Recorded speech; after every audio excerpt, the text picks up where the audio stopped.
Well, welcome. I first saw Canvas about just under 2 years ago. An email came across my desk from the Utah Education Network, and they were talking, they sent in a little message about Instructure. That was before the Canvas name came about. And there was something in that, I don't remember what it was, but there was something in that that perked my interest. So I went to the website and I signed up for a demo, a demo account. And I got an email back, it was from Devlin, and he says, hey, before we give you a demo account, would like to do a presentation to you over WebEx or whatever it was at the time. So we set that up a couple of days later, and Devlin was on the call, and I'm not sure who else was with Devlin, it may have been Brian, and they proceeded to show me Canvas at that time. And after a while, Devlin goes, hello, Kevin, are you still there? And I go, yeah. He says, well, you're not saying anything. And I says, well, I'm speechless. And those of you who know me, I'm usually not very speechless, okay? And I told him, you guys have nailed it. Things that we had been begging the other LMS providers to do and stuff. But not only had they nailed some of these features, they had also nailed the ease of how to do it.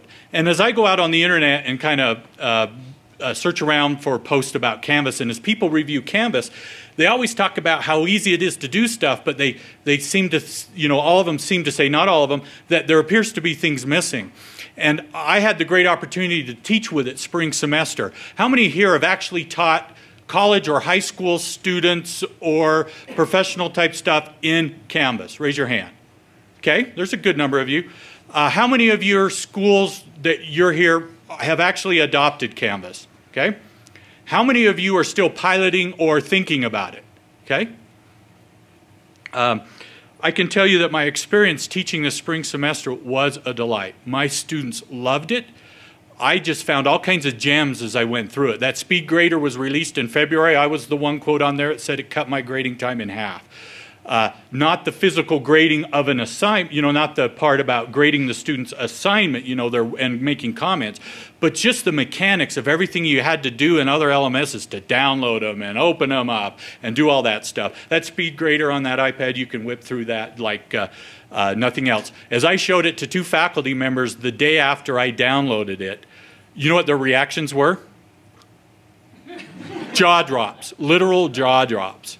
And it saved me a ton of time because in between meetings, I'm an adjunct, I have a day job, I teach through the Instructional Technology and Learning Sciences program, and that's it's an online class mixed with a face-to-face class. I teach them both in the same section. I was able to grade papers wherever I was, whenever I was, and it was such a time saver to me, literally. Saved a lot of time. Okay, well I'm going to talk a little bit about design options and ideas for laying out courses in Canvas. Now, when the state of Utah, through the Utah Education Network, did an RFP, and when we moved to Canvas, I didn't have a lot of time to prepare my class to go live the 1st of January. I literally had maybe 4 weeks, and with Christmas vacation, I really threw a lot of it together really in a week and a half. And I played a little bit in Canvas and demoed, but I really hadn't gone in there and done something and actually taught students in it.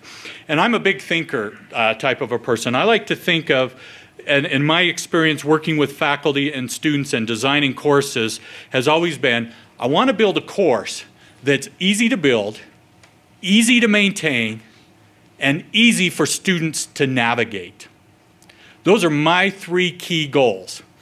Now, let me tell you about what I've learned in Canvas. Now, I quickly laid out my class, and I'm going to show you how I laid it out with my limited knowledge. And then we're going to explore. I've taken my same course, and I've gone through and created other sections of it and laid it out a little bit different.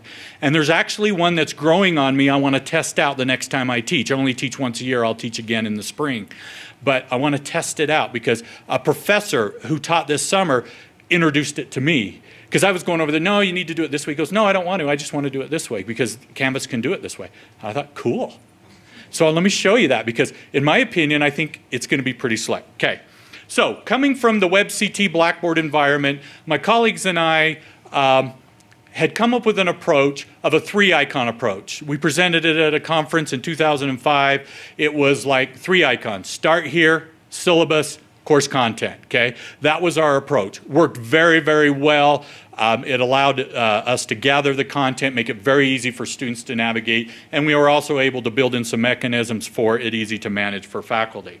So, coming over to Canvas, I was kind of biased to that approach a little bit, but I didn't know exactly how we wanted to do it. And I'm not going to log into Blackboard to show you the course, but this was basically, this is in Canvas, had a nice graphic, and this is in the build mode, so you can see a little bit of it cut off because we've narrowed the screen. I basically had, I kind of changed that instead of those 3 icons, I now have 4. The start here, especially in Canvas, isn't as necessary as it once was because Canvas just works. There's no Java. There's no all these plugins and stuff. And our students are also getting a lot more tech savvy, and the computer's already come ready to go. So I had read the syllabus, introduce yourself, which was a direct link into the discussion, a meet your instructor, which used to be in our start here section, as well as some other things, and then course content. Okay, and then course content, what I did. If you use learning modules in other LMSs, I linked it to the, go back, I double clicked, so sorry. It just linked to learning modules, okay? Really, really easy way to do it. And then in a learning module, this is a page, a wiki page. Now, how many of you have played with the rich text editor that's available in Canvas? Isn't that incredible? That tool alone is a selling point for almost anybody because you can do anything in it. For those of you who haven't played with it, let me show you something. The rich text editor allows you to do a lot of things. Link in video and upload video, which goes to the Kaltura engine and links in your course. You can add images. But what's most powerful about it, which is something we never saw in the other LMSs ever, but we all would want, was this ability over here. When you pull up this rich text editor, which is available in the assignment tool, in the announcements tool, in the wiki pages tool, in the quiz tool, it's available pretty much everywhere, okay? Is this pane on the right that allows you to link to any tool or subset particular discussion that you need to. So you can simply build your course like this. Read the syllabus. And how easy is it to link to the syllabus? You just highlight that. You come over to the files. Let's have it load the files. There is my, well, let me go to my syllabus document. There's my syllabus right there. Bingo. That easy, I've actually created a thing. I can do that in the announcement. I can do that in assignment. I can do that. I can link to files. I can link to actual tools within Canvas. That alone, this tool right here, gives us the options for laying out our course in many ways. Things that, in ways that will work for a faculty member depending on the way they teach the course. Okay? So that shows you my first how my kind of class was laid out. So in the learning module, I actually built a wiki page that had all the information they needed to do. Here's what they needed to do. Here were the readings. It was just a wiki page. I could link to the readings. Introduce yourself. I could link right to the discussion and have it work when I copy the course for the next semester. And all my tutorials and media files, everything was right here. Okay? And we're seeing a little bit compressed because of the screen resolution. All right, so let me show you another way. Let me go learning modules, yeah, 2, okay? So then when I got thinking after teaching the course, what are a couple of other ways to do it? Well, I took those and just kind of lined them up a bit, but when my course content, another way I can do that, instead of linking directly to the learning module itself as a tool, I linked to a wiki page where I actually had each unit listed. Okay? Why would you want to do it this way? Well, one thing I can think of is you may want to put some additional text under each unit that kind of describes what the unit is about. So this is just a wiki page you create in Canvas, and it links into the actual learning module itself. Okay?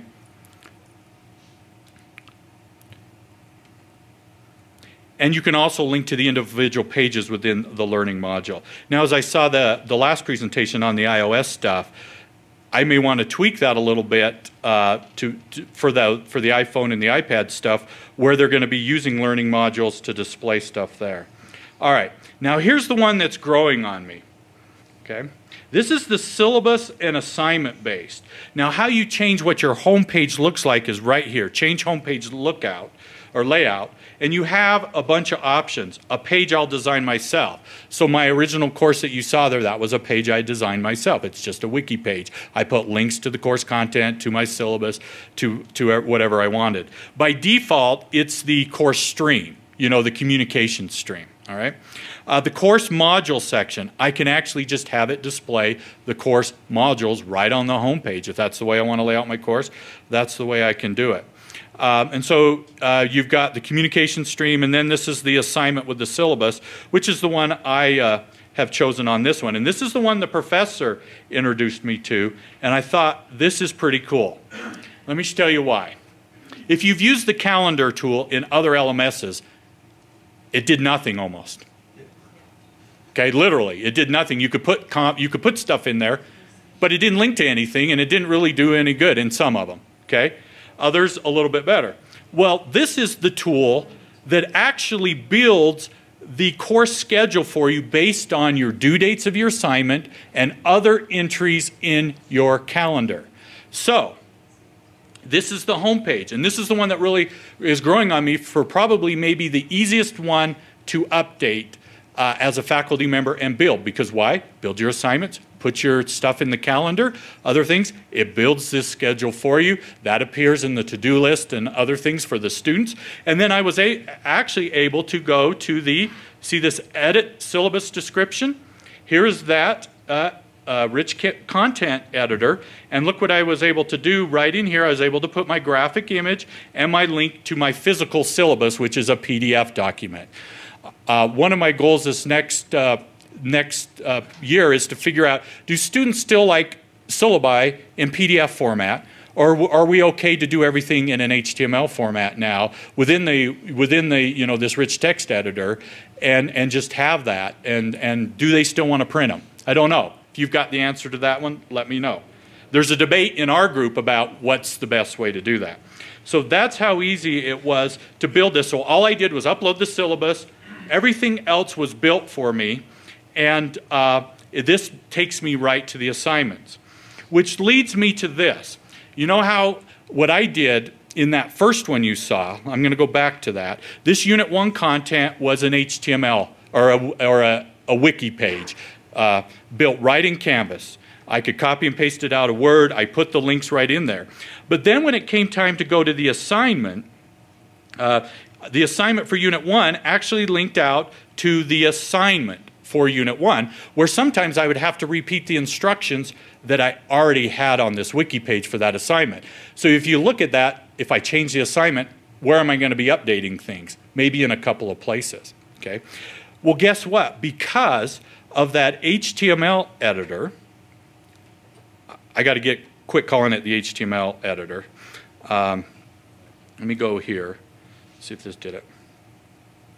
This is actually linking to the assignment. So instead of building individual wiki pages for all my stuff that needs to be done for that unit, I can now put it all in the assignment, because I can put all that text right in the assignment. I didn't have to have a separate wiki page. This is right in the assignment with the stuff for them to go in and turn it in along with the rubric. So no longer do I have to have a wiki page. I can put that information right in the assignment.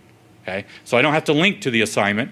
It's already there, and everything for my unit is there, if that works for you.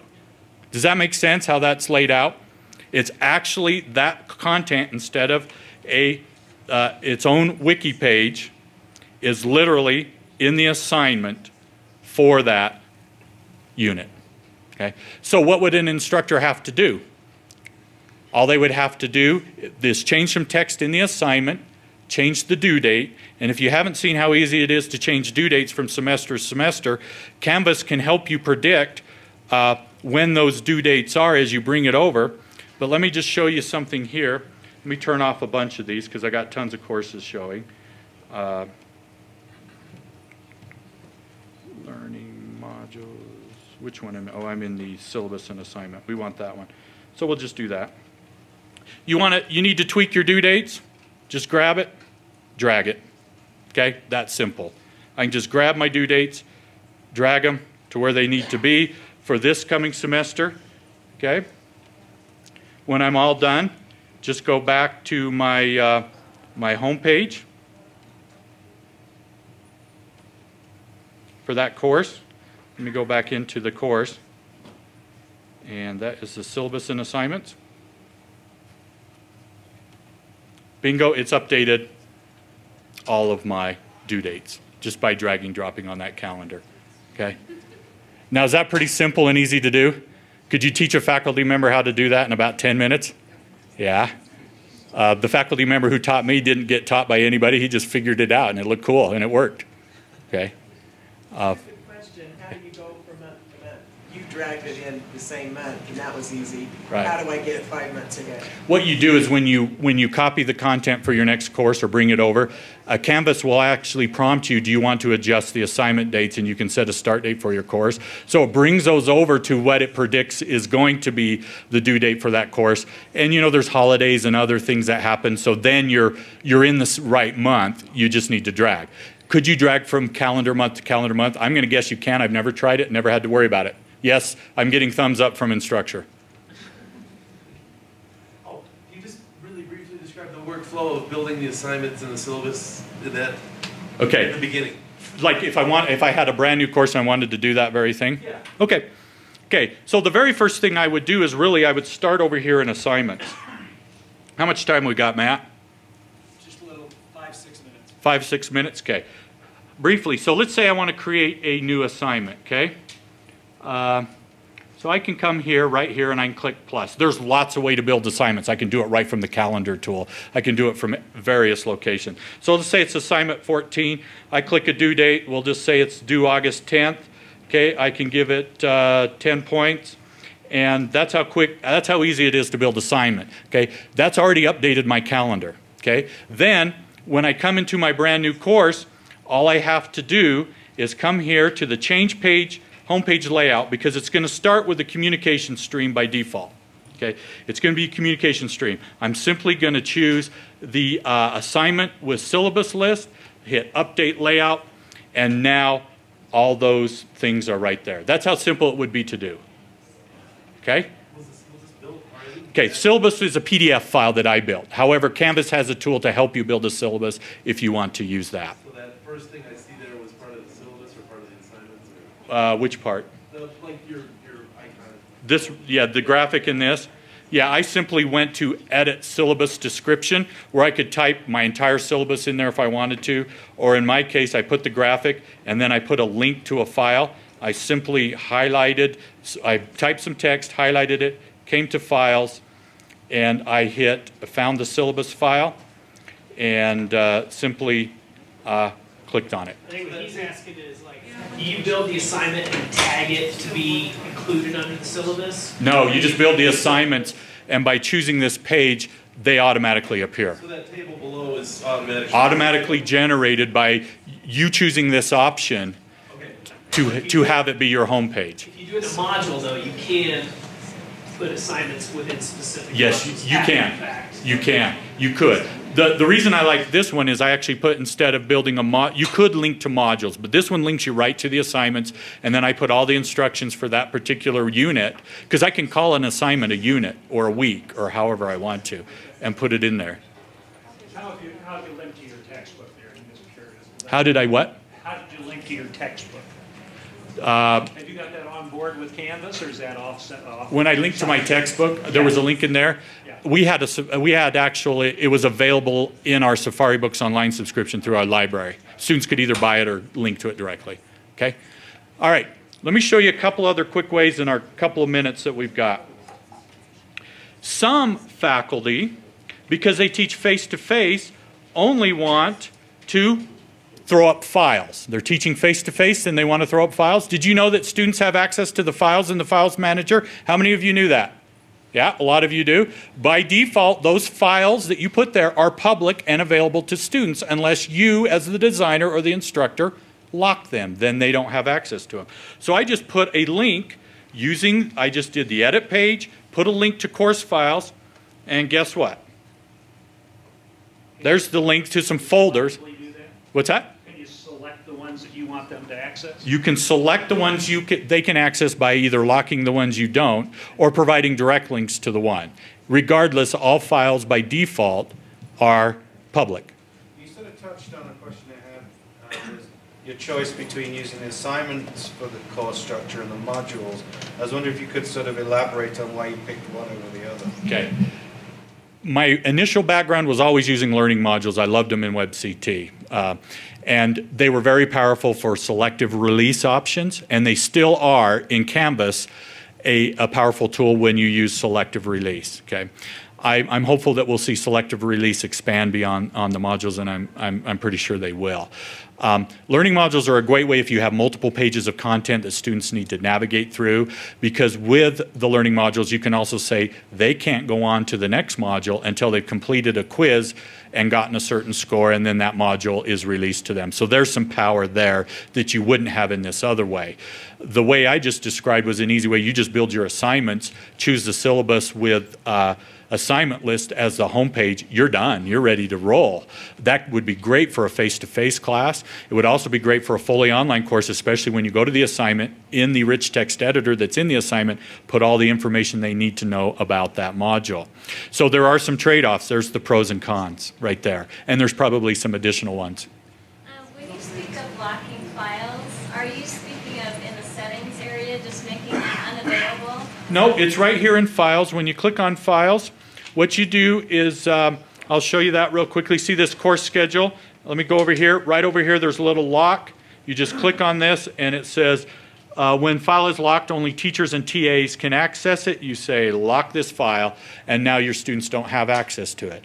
The key to remember is that by default, any file you upload is available for students to see, because they have this files link and they can get to it. Follow up? So even if you pull it out of the view of students and in the navigation and the settings, they can still access those files? Yes, they can still access it. Okay? That's a paradigm shift for faculty. Okay. We're used to throwing them up there and having to put links. But think about that. You've got a bunch of files you need to have students have access to. Put them in these folders, and they're available. You don't have to go out there and provide links and all this stuff. They're just available to your students. There are some faculty who have that kind of stuff. I've seen medical colleges where there's thousands of documents of reading that I have visited. Okay. Yeah, that would certainly be good, because I put all my past exams online, and with WebCT I have to link to every single one. Think about that right there. Yeah, so now you can just fold a 1999 and just zip it and send it. And if you're using Firefox, the file manager is drag and drop from your desktop. No, go and upload it. Okay. We out of time, Matt? Yeah, but you can do one more. Okay. The last one I had simply was using the announcement tool. You could teach your whole class just using the announcement tool.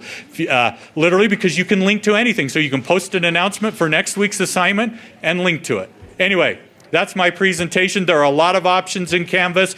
Good luck. I've got some business cards if you want to chat afterwards. Thanks for coming.